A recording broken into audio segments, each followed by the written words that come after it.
রহমত করে পাঠিয়েছে। আমাদের তকদিরটা, আমাদের নসিবটা অনেক ভালো, কথা ঠিক না ঠিক? শুধু তাই নয়, আমার আল্লাহ পাক আমাদের এত ইজ্জত সম্মান দিয়েছে ভাইজান, আমার আল্লাহ পাক আমাদের ঘরে এত মহব্বত করে, আমার আল্লাহ পাক আপনাকে আমাকে এত ভালোবাসে। এবার লক্ষ্য করেন, আমার রাসূলুল্লাহর খাতিরে আমার আল্লাহ পাক সব করবেন। আপনারা সবাই হযরতে মুসা নবীর নাম শুনেছেন? মুসা নবীর নাম শুনেননি? আচ্ছা, কারা কারা শুনেননি তারা হাত তোলেন তো, কারা কারা শুনেননি?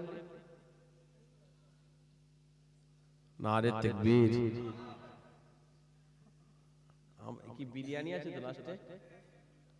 বিরিয়ানি হুজুর আছে যে একটু তাকবীরটা দেন না, নারে তাকবীর। আরে এটাতে ঈমানদারের আওয়াজ হলো, মুসলমানের আওয়াজটা দেন। এটাতে ঈমানদারের আওয়াজ, মুসলমানের আওয়াজ দেন।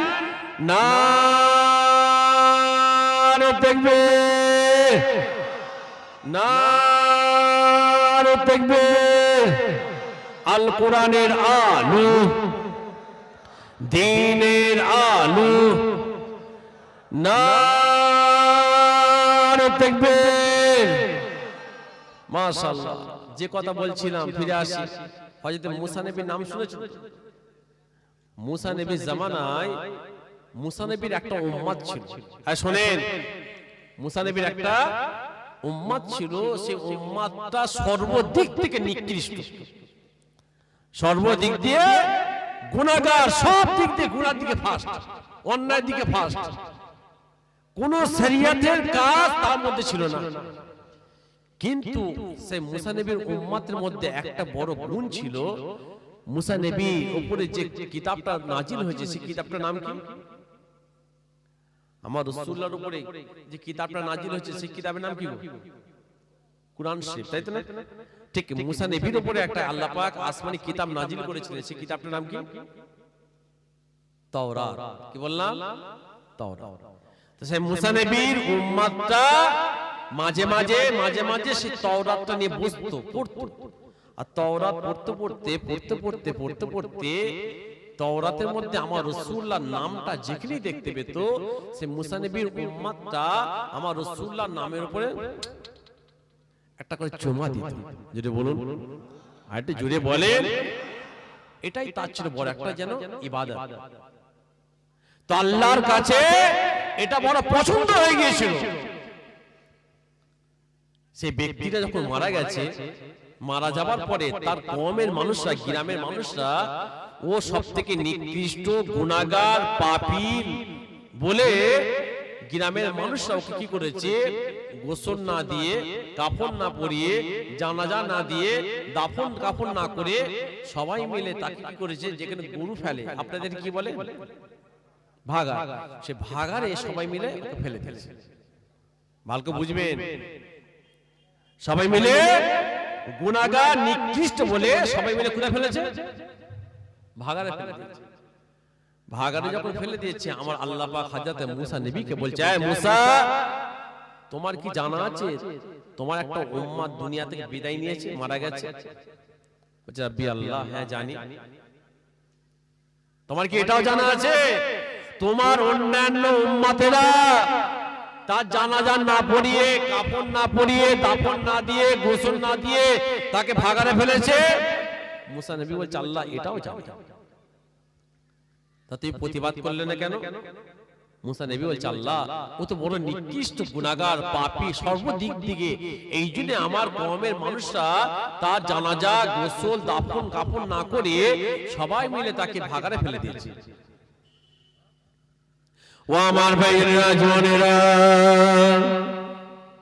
কিতাবের মধ্যে পাওয়া যায় ওই সময়তে আমার আল্লাহ পাক মুসা নবীকে বলেছিলেন, এ মুসা শোনো শোনো, আমি আল্লাহ পাক তোমাকে এটা জানিয়ে দিলাম। শোনো শোনো, তোমরা যেটা দেখোনি, আমি আল্লাহ যেটা দেখি তোমরা সেটা দেখতে পাও না। এ মুসা শোনো শোনো, ওই কওমের উম্মতটা তোমাদের কাছে নিকৃষ্ট হতে পারে, ও গুনাহগার হতে পারে, পাপী হতে পারে, কিন্তু মুসা নবী এটা তুমি শুনে রেখে দাও, ওই বান্দাটা আমার কাছে বড় উত্তম, ওই আমার বান্দাটা আমার কাছে উত্তম। কেন না আমার ওই বান্দাটা যখন তাওরাত তিলাওয়াত করত, তাওরাত পড়তে পড়তে তাওরাতের মধ্যে যখন আমার আখির জামানার নবীর নামটা দেখতো, তাওরাতের মধ্যে যখন আখির জামানার নামটা পেয়ে যেত, আমার ওই বান্দাটা আমার হাবিবের নামের উপরে চুমা দিত। আরেকটু জোরে বলেন, একসাথে বলেন, ও ভাইরা, আমার আল্লাহ পাক হযরতে মুসা নবীকে বললেন, এ মুসা শুনে রেখে দাও, আমার ওই বান্দাটা আমার কাছে উত্তম, আমার বান্দাটা যখন আমার হাবিবের নামের উপরে চুমা দিত, আমি আল্লাহ পাক আমার ওই বান্দার উপরে বড় খুশি হয়ে গিয়েছি। এ মুসা তুমি চলে যাও, তোমার কওমের মানুষগুলোকে নিয়ে তাকে ভাগাত থেকে তুলে নিয়ে এসো, তাকে গোসল ভালো করে করাও, তার কাফনের ব্যবস্থা করো, তার জানাজার নামাজের ব্যবস্থা করো, তাকে তোমরা ভালো করে দাফন দাও।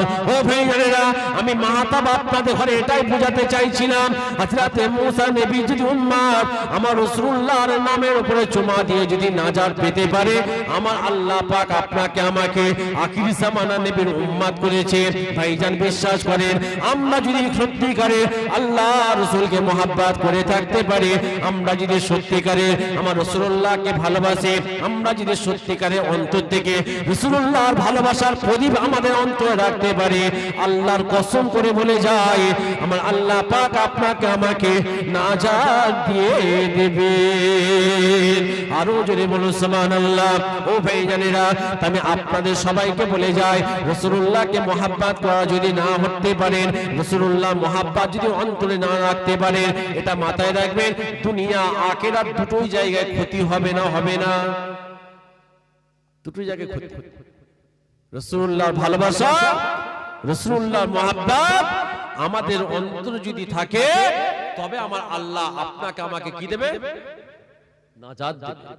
যদি মনে করি এক টানা ছোটবেলা থেকে 80 বছর বয়স এক ওয়াক্ত নামাজ কাজা করলাম না, এক বছর রোজা কাজা করলাম না, হজ করেছি, যাকাত দিয়েছি, আল্লাহর হুকুম সব মেনেছি, রাসূলুল্লাহর প্রয়োজন নাই, নাজাত পাবো?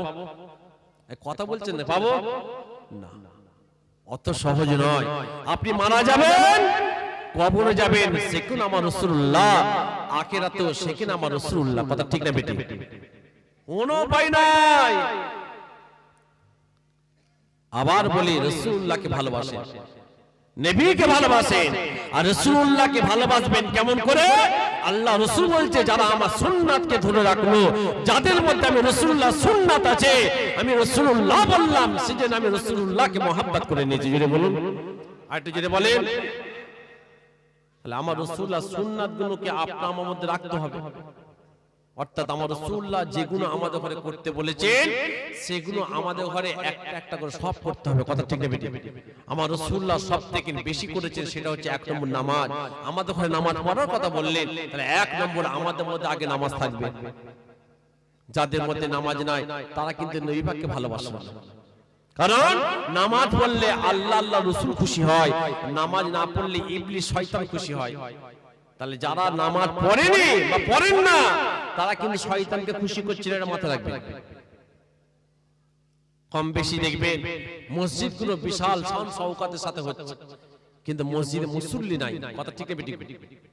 হ্যাঁ, জুম্মার দিনে যে মুসল্লিটা আমরা দেখতে পাই, অন্য 6 দিন 4 ওয়াক্ত মসজিদে সে মুসল্লি দেখতে পাই।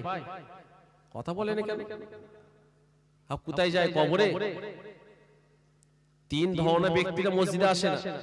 যারা কবরে চলে যায় তারা মসজিদে আসে না, যারা কবরবাসী হয়ে গেছে।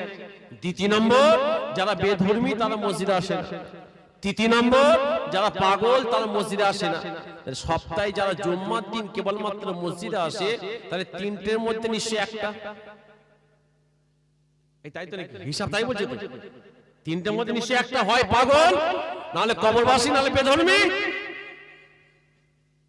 তাহলে 1 নম্বর, যাদের মধ্যে নামাজ নাই, তারা কিন্তু নবী পাককে অস্বীকার করছে, এটা মাথায় রাখবে।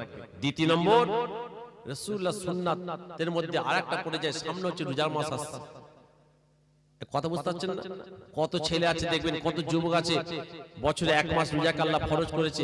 আমাদের মধ্যে কত ব্যক্তি আছে রোজা কাজা করে ঘুরে বেড়ায়, আছে না নাই? হ্যাঁ।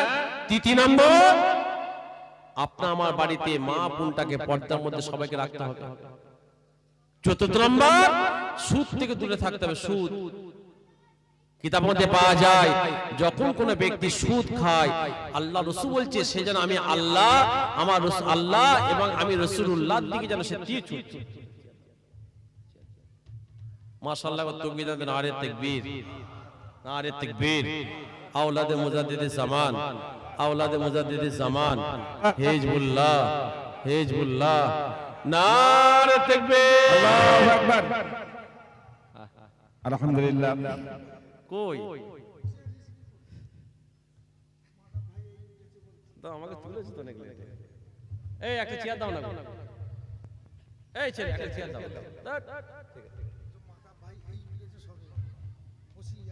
ভাইজান মাশাআল্লাহ, আমারই পরে আমারই মামাতো ভাই, কথা বুঝতে পারছেন না? হ্যাঁ, আপনাদের খেদমতে এসে উপস্থিত হয়েছে। আপনার খুশি না বেরাজ? হ্যাঁ, কারা কারা খুশি না তারা তাকবীর দেন, নারে তাকবীর। হ্যাঁ, সব জায়গায় তো আমরা হাই দিয়ে দিই। যাই হোক, অনেক আলোচনা করলাম, কথার মধ্যে যদি কোনো ভাই দুঃখ ব্যথা পেয়ে থাকে আল্লাহর রাস্তায় মাফ করবেন। আমি আলোচনা যতটুকু করলাম, আল্লাহ পাক উভয়কে যেন বেশি বেশি করে আমল করার তৌফিক দেয়। যদি বলুন আল্লাহুম্মা আমিন। আল্লাহ পাক বলার থেকে শোনার থেকে বেশি বেশি করে আমল করার তৌফিক দেয়। ওয়া মা আলাইনা ইল্লাল বালাগ। আসসালামু আলাইকুম।